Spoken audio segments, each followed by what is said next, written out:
And so we're going to talk a little bit about the political signs in schools. And here's an email with Darren Dean to Kara Cerise that parents and staff were complaining about BLM signs. And Kara saying, can I see the complaints? And here's Darren Dean again to Kara saying that the BLM sign at the high school was a big issue, but they just moved it into a classroom, and so things have quieted down. And just to remind you, this was during the year of COVID, so parents weren't allowed in the classrooms. So right. to quiet parents, they just hid the signs in classrooms instead of in the hallways where parents might accidentally see them. This was a complaint from a parent that Darren Dean shared with Kara since she had asked to see some of the complaints. And again, this email is that the Equity Council wanted the memo to say Black Lives Matter with capitalization. And then here's some pictures of Black Lives Matter signs in our schools and classrooms, and also the rainbow flags. And then these Rise Up posters, which were in at least Horizon and Parkside. And then I've also heard they've been at McMillan as well. And then here's a parent emailing regarding those Black Lives Matter signs. She emailed Mr. Kaufman, who's the principal at Riverview.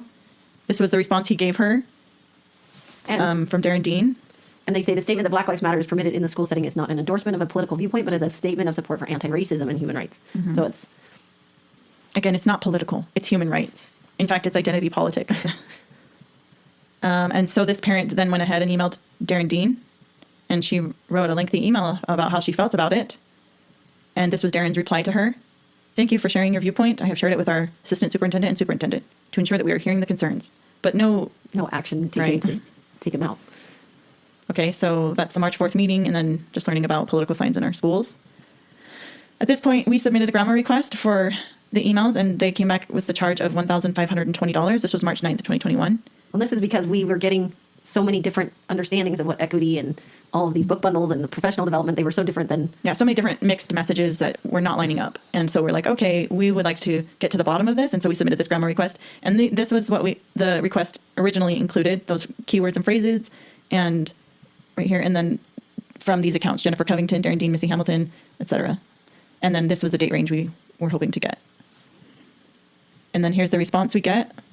He said the rate was $20 an hour and 76 hours, so it was $1,520, which we paid. Okay, so there's the receipt. And there's that on the timeline. On March 19th, the district said they can't fulfill the grammar request. They sent us this lengthy document explaining why they had estimated the hours and money wrong. And they said that we can get refunded our money if we don't want to go through with the grammar request. Mm-hmm. And then April sends an email back, well, what's the change in cost? Mm-hmm. I said, if we continue with the grammar request as is, what would the cost be? Because they had not included that in that lengthy message. And they increased the cost. I said, thanks for the info about the emails. What is the estimate of the new cost? So here was their response. We are adjusting the rate from $20 to $35. They're going to charge us for printing, paper costs, and pens, clips, and bands. So the new cost is $9,664. Anyway, that was a lot of money. Mm-hmm. And so we found a gal who is in the state. She works at the grandma office, and she helped us do a mediation to limit our request and to decrease the cost. Right. So we had that mediation, I believe, on April 7th. And this was what we came out with. It was pretty much, we budged. The district didn't budge much. Right. But we did all the budging. And so we eliminated some names and eliminated some search terms and brought down the balance to $2,900. To $2,900, which the balance was $1,380. And we paid that the next day after they came back with their amount, which was on April 16th. Well, I don't know. I think on the 17th I paid. The 16th is your receipt. Oh, okay. So here we added that to the timeline. And then on May 6, 2021, we received got all the grammar emails, request emails, and we divided them and tried to conquer this. Between Laurel, Greg, and I, we divided up those emails and went through them, each and every one of those emails, and put them into a spreadsheet and wrote down the relevant information. It was a lot of work, but we went through and did all that. Spent our summer doing that. And all employees redacted their own emails. So here we have Kara redacting all of her friends out of this email, even though redactions are supposed to be parents and students and sensitive private information. And these aren't. This is people who are training in our district. We should have access to that, but she didn't want us to see those names. However, we knew that Cody Colvin had recently presented at McMillan, so we knew that was that one. And here you can see it says Pride Center, and we knew that was Amanda Darrow, who's also from FAM, so that's who she was redacting out of there. And then we have Vanessa Job redacting an entire email with training on LGBTQ professional development. And then here, this is another email with Cody Colvin and Vanessa Job. She's talking with him about how to train or change the policy in Murray City School District. And I was able to figure out that this was Cody Colvin because at the bottom of this email, there's a phone number that she didn't cross out. And I reverse searched the phone number and it was Cody Colvin at his office in Salt Lake City School District, which again, she shouldn't be redacting Cody Colvin, but again, we see that they're redacting who they feel they want out. And again, this is Cody Colvin talking about changing policies in Murray District. So in the emails, we finally accessed the additional resources list. It was being shared as an attachment, and the attachment was, or the title of the email was called Other Google Classroom Equity Book Bundles. On May 14th, we finally accessed this list. You'd asked many times about this additional resources, and they're like, there isn't, this will be on the additional resources list. Well, there isn't an additional resources list. And so you're like, well, is there one? Can we see it? Right. Can we know what the list is? Can we know what the books are? Right. This was a huge thing for me. I was like, where is this list? And oh no, it doesn't exist. There's no. But on this list, it did contain Julian as a Mermaid, Enemy Pie, and several other books used in tandem with the Equity Book Bundles program, but which were not found on the original list shared with parents. So here's the email. And this is just the one shared to Tiana Bagley, but we had it going out to several teachers. Yeah, we saw it on. And as you can see, this list was shared out all over the district. Not, you can't see that here, but it was shared on November 23rd, 2020, which is the same day the equity memo went out. And she has several emails from that date where she's sharing these book bundles. This is the one we just chose to put on. And she said the equity leadership team, Kara, worked with Graves to locate more of these lessons. So this is from the Equity Council. And here, when we got this grammar request, Doug Perry made sure to tell us that this doesn't have anything to do with the equity book bundles. Don't make any characterizations that this has to do with equity book bundles. But we did have evidence that it's being used as part of the equity book bundles program. So clearly, it's called Other Equity Book Bundles. That's one thing. We have here an email, Vanessa Job. This is to Nathan Spofford. Again, she redacted, which she shouldn't have, but we've figured out who it was.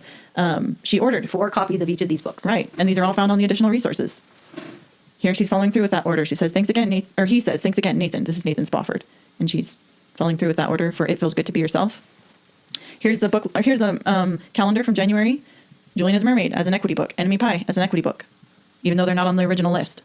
Here, Jennifer Covington is telling Whitney, I think there's an email out there from Vanessa that says there's an additional resource list. I think Vanessa also mentioned something about this when we talked. I think it will be really important to clarify that. But Whitney says there is no additional resource list, and Jennifer doesn't ask further.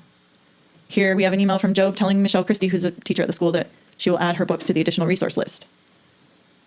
Here again, Vanessa Job sharing with all the Horizon teachers some other equity book bundles for Thanksgiving lessons and an empathy page as well.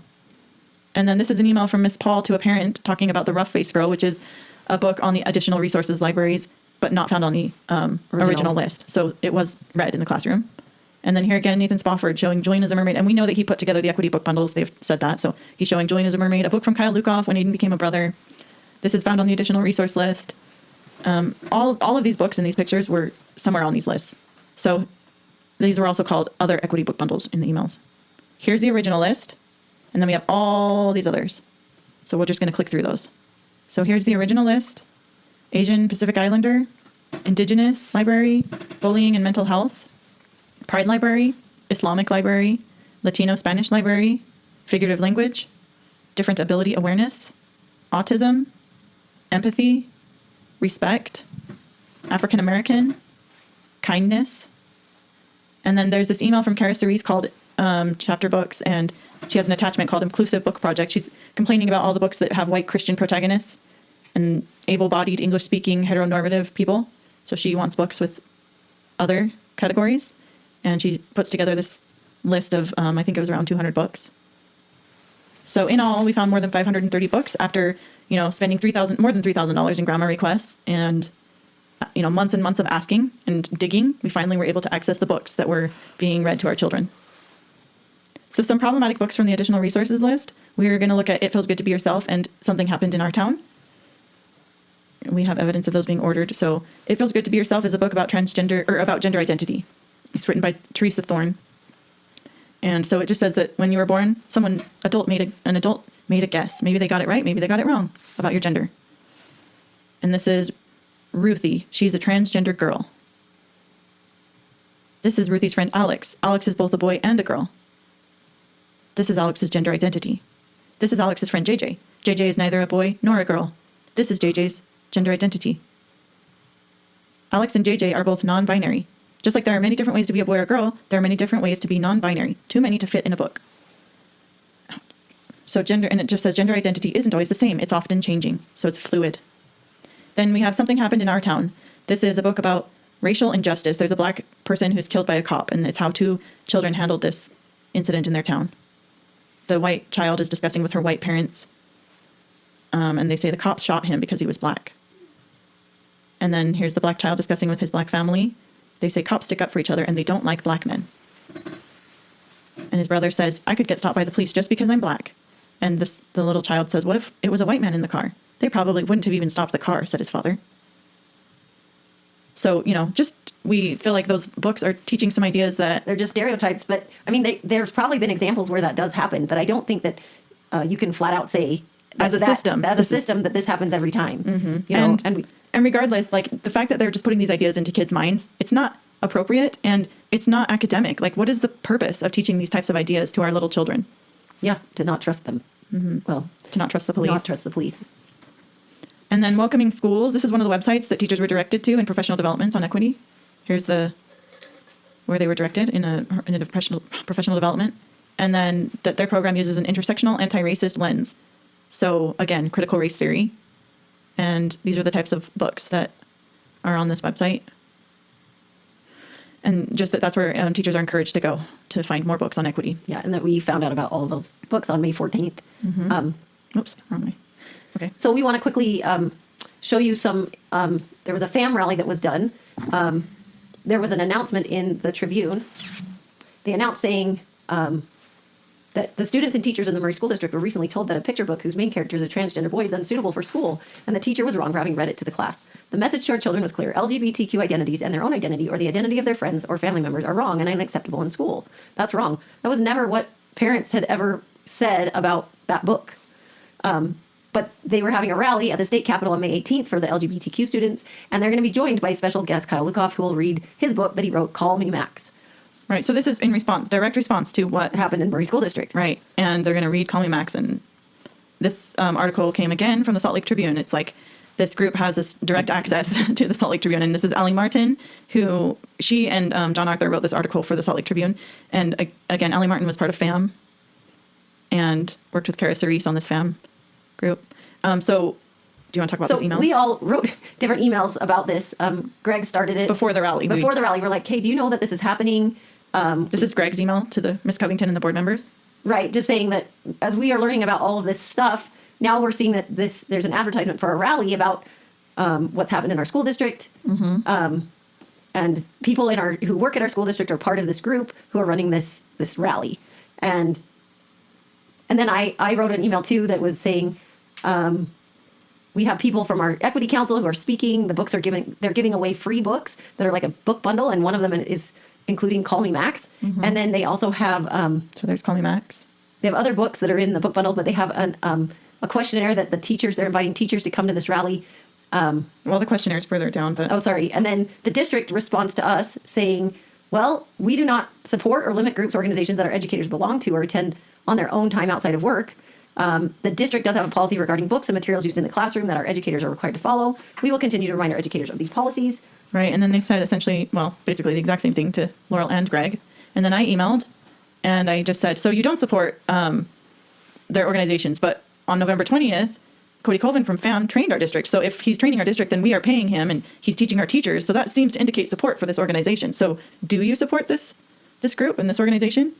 And then we also said, we just talked about Utah Educator Professional Ethics Standards found in R277-515, which Darren Dean had mentioned in the February 25th board meeting. And just that, is this following the ethics standards, for teachers to be inserting books into the classrooms that are not approved by the school board and to teach ideas that are sensitive and that parents want consent for? They want to know when that's being taught. Right. So at that time, the Murray School District didn't reply. They didn't reply to that email. That email just went, unanswered. And so then here we're just going to go into the FAM rally. So here's, as part of the FAM rally, here's the FAM, what FAM is about. And then here's the leadership team. It's Cody Colvin, Allie Martin, Bianca Mittendorf, Kara Cerise, Amanda Darrow, Tyson Price. And then here were the advertisements for the rally. And they wanted to give away these free book bundles to 100 teachers. And in order to receive the book bundles, teachers had to fill out this survey saying that they would attend the rally and that they agree to place these books in their classrooms. They have to say how they would ensure that their students got exposure to these texts. And they have to say what district they work for and what grades they teach. Right. And so here's the rally we have. We have just a few minutes from that. Right. And there was a news segment the day before the rally. So we'll show some of that and then we'll show what happened at the rally.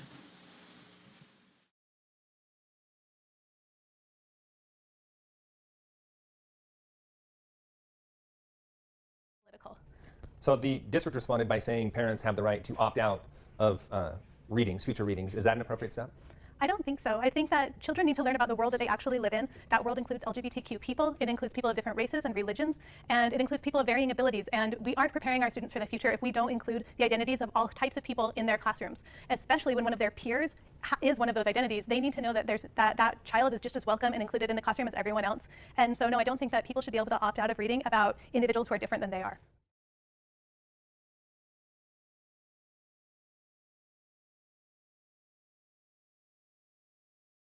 The 2021 FAM Educator of the Year is Ms. Sarah Paul. I want to say thank you to my vice principal, and I wouldn't be here without my student. She is amazing. I love her. She has changed my life forever, and she is here. It's so exciting.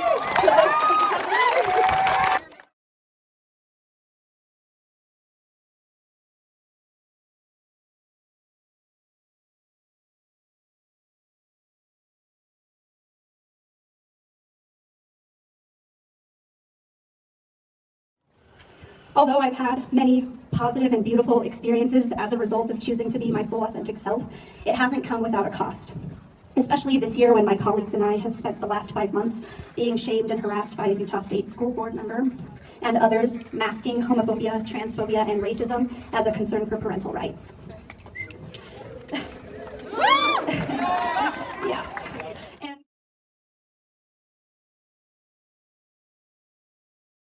And for the record, learning about someone's identity should never have to come with a parent permission slip or a warning label unless it's one that says, handle with care.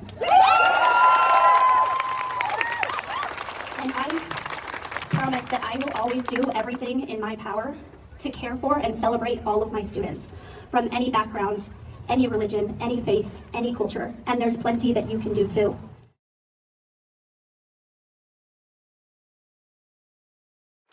So wait no longer to make that post on social media, to have those uncomfortable conversations with family members and coworkers, to believe someone when they say they're hurting, to put up that Black Lives Matter sign and rainbow flag in your classroom.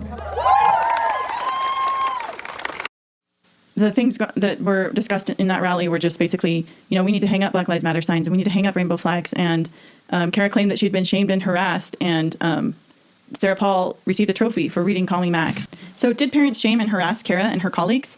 From our grammar request, we saw no emails to Kara regarding these issues. None of us emailed her directly except when I asked to join the Equity Council. So here's my emails, where at the bottom you can see I wanted to join the Equity Council. This was Kara's reply, and she sent me the information. And then this was my reply to her, which I feel was very friendly and nice. And then this was Kara. She informed me when the Equity Council had been canceled. So that was the extent of my conversations with Kara Cerise, and then Laurel and Greg never spoke to her. But so we came to determine that The only way we learned about her was that she was on the leadership of the Equity Council. yeah, just from watching the Pride conference. And so we came to determine that submitting grandma requests and trying to get to the bottom of what was going on with equity, she considered that shaming and harassing. Yeah. So when parents want to know the truth about their district's equity program, is that really shaming and harassment? But then on the other hand, when a Pride rally or when a FAM rally is held and we get told that we are masking homophobia, transphobia, and racism as a concern for parental rights, to me that is shaming and harassment to us. So kind of ironic there. Yeah. So here we had the FAM rally to May 18th, 2021, and then just ongoing concerns. So from learning about all of this information that has happened in the last year, we've become aware of oh, wow, we need to learn. We need to watch just what's what's going on and make sure, okay, they said they're going to watch these literature. They're going to watch what books are coming into our school district. And so we're going to just pay attention. There's a literature review committee. Which has parents on We it. have parents on it that read books to approve them for the secondary schools. Mm-hmm. And So there's 376 books on the approved list for secondary schools. But then we have 2 English classes, one at the Hillcrest Junior High and one at Riverview. And they've put together these independent reading lists. And they have only, in this list, it's 3 out of 15 books were on our approved secondary list. And then here's 4 out of 14 that are on the approved list. And then so all the rest of the books are just books that these teachers have decided to put in, many of which are questionable and which have been on pause from the literature review committee because parents have not approved them. Because they said they weren't appropriate for that age group to be reading. Right. And so here's an email from our Murray Parents' Rights Council and just talking about teachers are circumventing the literature committee book review process by putting unapproved books. And in our view, books assigned by teachers for small groups are not independent reading materials. And we look forward to your reconsideration and reevaluation of IN 304 and how it is currently being applied.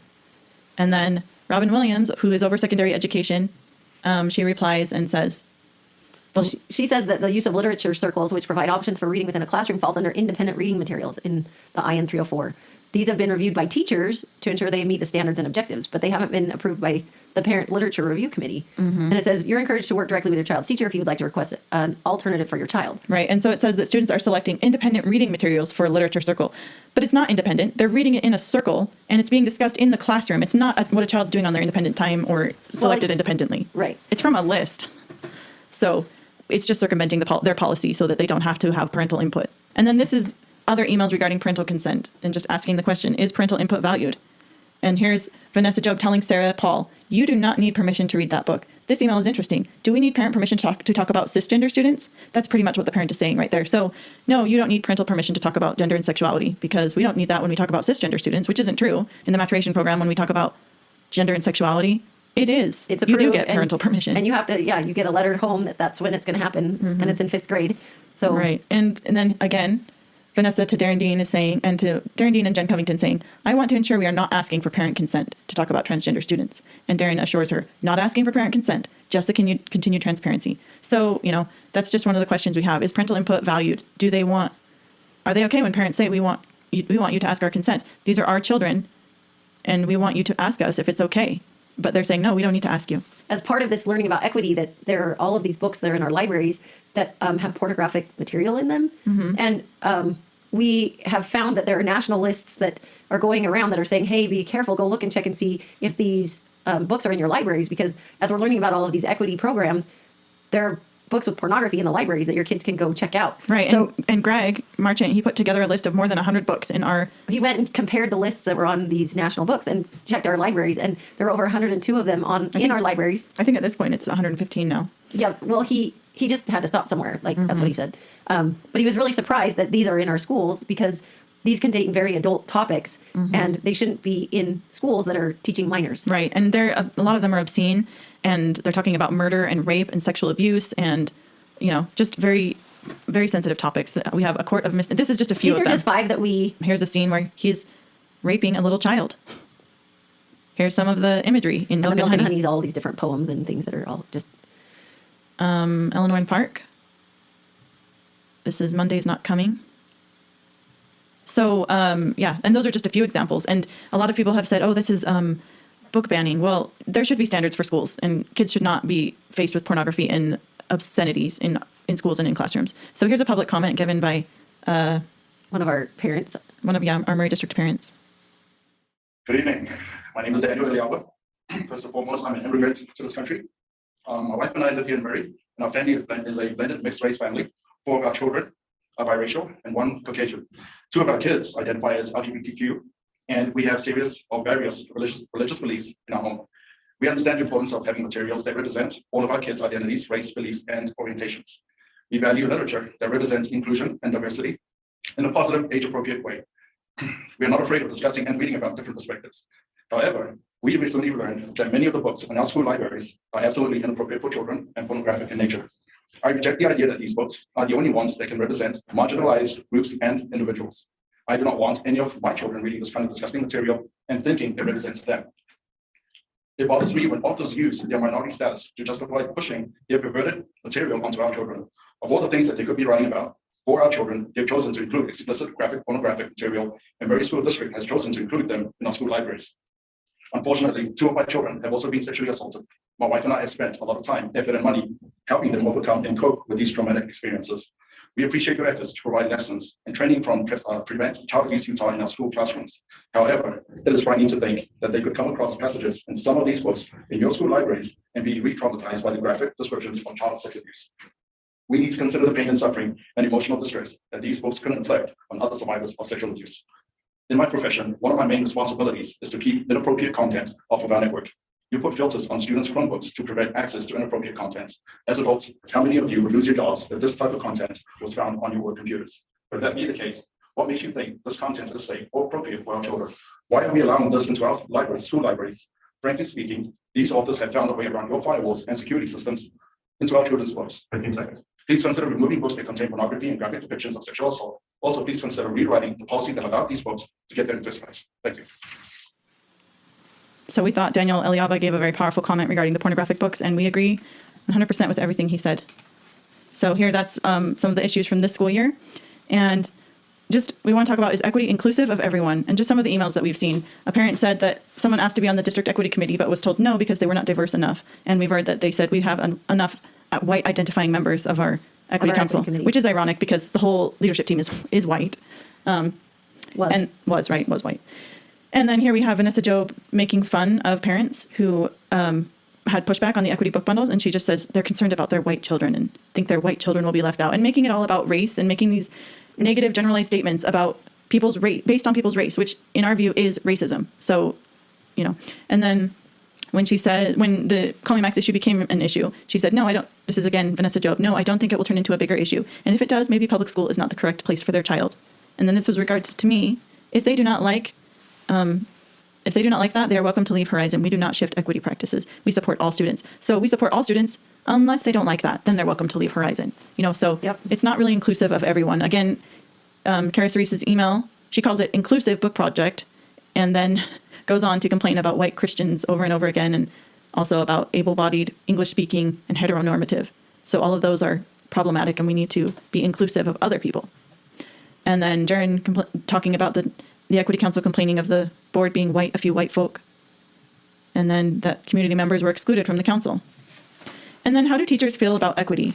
We know that there are teachers who are supportive of SEL and equity and these ideas, but also there are teachers who might have issues. And how is it for them if they don't go along with this narrative? So here we have an email from Vanessa Job to Darren Dean, where she is bothered that it was conveyed to a board member that some administration didn't, what? they Didn't wanted want- parents to be informed. And That teachers wanted parents to be informed. right. And Vanessa said we would like to have specifics on who that came from. And to me, this reads as, Don't ask to have this go to parents. right. And that if we want to discipline them because they said that. So do teachers feel safe to speak up if they don't agree with these ideas in schools? And here we have an email from Whitney Anderson telling the teachers, if you feel pressured, we don't want to put pressure on you. Is that an issue? Do teachers feel pressured? Are there teachers in our schools who are feeling pressured into teaching topics and dealing with things that are sensitive, and they don't want to, but they have to? They feel like they have to go along to get along. That's one of the concerns we have with this. And also, they're talking about their job is on the line. Right. And that's really concerning when, Right, and we have heard from teachers who they speak up and then, oops, I can't say anything more because I might get in trouble. Yeah. I've heard that from several teachers in Murray District and the elementary and secondary level. Yeah. And then just going back to the drama triangle, do we want to put our children into a perpetual state of dysfunction and manipulation? Do we want to continue this discrimination because it's considered anti-racist? Shall we move ahead, continuing with discrimination based on whether you're marginalized or whether you have power or are considered to be one of those? I don't want to continue that drama triangle. I want to teach my children to take responsibility for themselves and to find solutions to their problems. I don't want them to learn that they belong to an oppressed class or an oppressive class and they have no choice. Their identity put them there and they need to do what the intersectionality thing tells them to do or what critical race theory tells them to do. No, my children can be responsible for their choices. They can grow. And they can treat other kids with kindness. Regardless of their identity. Of what their skin color is or their gender identity. So why is it called the drama triangle? Again, just reiterating that these people who are pushing these ideas are not necessarily victims or persecutors, and it's not always healthy to be in this rescuer role. We need to recognize what is the real problem that's going on here. And just remember that the drama triangle is called drama because it's just creating more issues and it's not real. It's not solving. It's not solving the problems. Right. So what do we want? We would really like the school district to stick with their first memo and just follow Utah laws when it comes to political and gender, teaching about gender in the classroom, that parents should know when that's happening. And we should make sure that classrooms are not a political space. Mm-hmm. And then we have this email from a parent talking about practicing out of your scope of practice and how many of these topics are outside the scope of practice for teachers. We're dealing with anxiety and depression and a lot of things that go along with students and identity and gender. And, it's not really a teacher's place to be discussing these sensitive ideas and how to manage these sensitive things with children or with minors. Yeah. We want teachers to stay within their scope of practice. Yeah. And when we talk, going back to some of those professional developments and some of those book lessons saying, who am I? To me, that's a sacred teaching as a parent. That is highly linked to our family value system. Who am I? Well, any family values. Right. And that is not the scope of practice for a teacher to tell my child, who are you? And to make these definitions for them. Totally inappropriate, and if you ask me, and I'm not okay with that. And we're not okay with that. So we feel that teachers need to focus on academics. Well, and schools. Schools, right. We also think that there are some concerns that we we'll have going forward, because So here we are now. So this is not over. there's another Pride Not Prejudice conference coming up in the fall. September 17th, 2022. We would encourage parents to watch that and see what ideas are being promoted there. Again, we have Second Step in In our school district as our social emotional learning. and we've looked into Second Step, and it teaches a lot of critical race theory ideas and intersectionality, and so and then And we did get a lot of money through the school district from the COVID money that's earmarked for the social emotional learning. And then this is the new curriculum that has been adopted by Murray School District. That, called Wit and Wisdom, and we have some parent groups that have looked into several of the things that are talked about. talked about in this, and it goes into more of. So this is from second grade, but it's all, there's concerning things in all of the grades. Right here, it goes into all the grades, but they're just, we're going to quickly click through the information that they gathered from this second grade lessons, and just how it's teaching the negative aspects of American history and really focusing on those ideas and not talking about what America has done to overcome those negative things. Because it's true, there are negative parts in our There history. are definitely things, and we are not opposed to teaching kids what's happened. Right. But there's some values that are based on certain events that are, are they trying to change things, or Are they trying to focus on the negative and not mention how those things have changed over the years? Right. So here, they're focusing on injustice, inequality, unfair.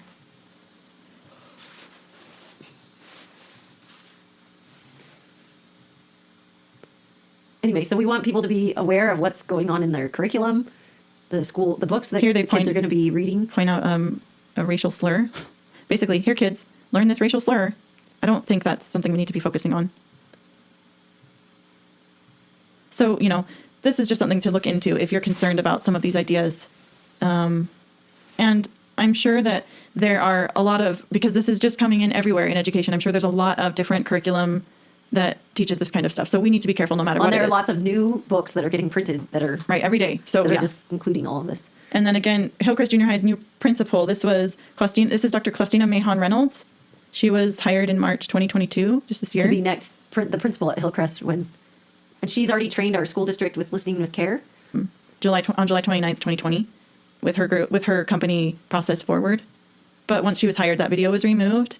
But these are just some of the ideas that we went through during that time, and just knowing that we do not want anti-racism and intersectionality and critical race theory pushed in our schools. So we'd like to be aware and make sure that those things are not being pushed with Yeah. this. So one thing we wanted just to leave with is there are a lot of words that are being used that have double meanings or corrupted meanings. You can look into them more. These are some of them that we found that when people talk about, again, we said anti-racism, that doesn't mean that you're not racist.